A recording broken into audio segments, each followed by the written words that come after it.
không mới đẹp không?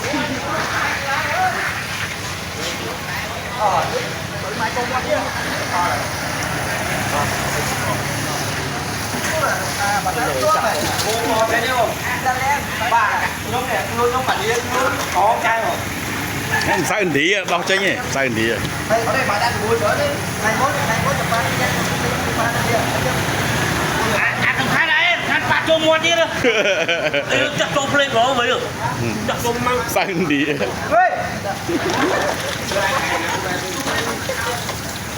Đó là ba đó đó.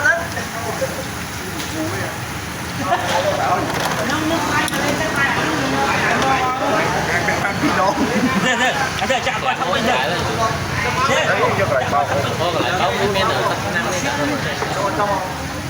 Sai tí. Rồi một cái đập.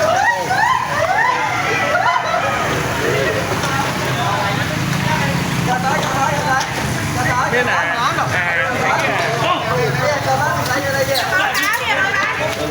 Clean me up. Vâng,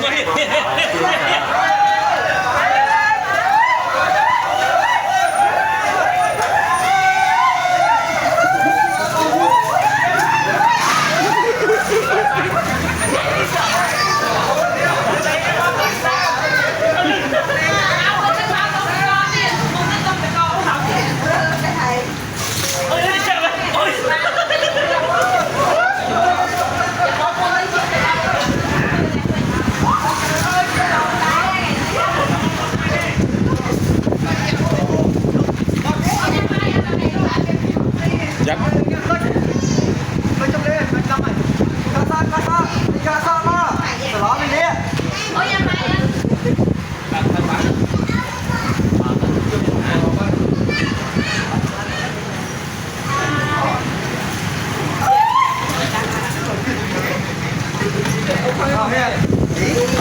Ngày đang sinh cỡ.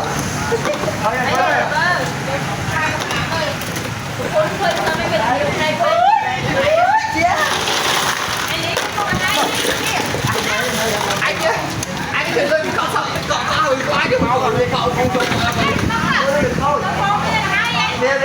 Đưa mấy đứa quay là bên cô của bố bên pha thấy là hình ảnh mà xem như này. anh khôi à đúng không? Trời ơi, mà lên ngay chắc tại sao không đi, mẹ số mày tay